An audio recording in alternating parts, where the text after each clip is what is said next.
મારું નામ છે કલ્પેશ ગમારા, શ્રી બડા બજરંગ ફાઉન્ડેશનમાંથી.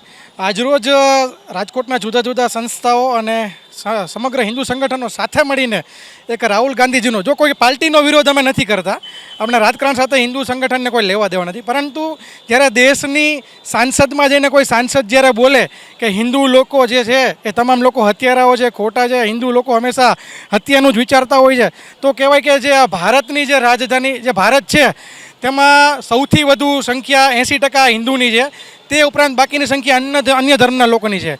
તો આપણે કહી શકાય કે જ્યારે અન્ય દેશો ક્રિશ્ચન દેશો છે, અમુક દેશો મુસ્લિમ દેશો છે, પરંતુ ભારત એવો દેશ છે કે જેમાં સર્વધર્મ સંભાવને માન આપવામાં આવે છે.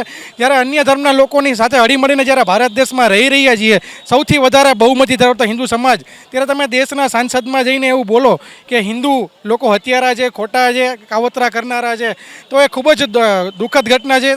રાહુલ ગાંધીજીએ તેમનો આ વચનો પાછા લઈ અને સમગ્ર હિન્દુ સમાજની માફી માંગવી જોઈએ.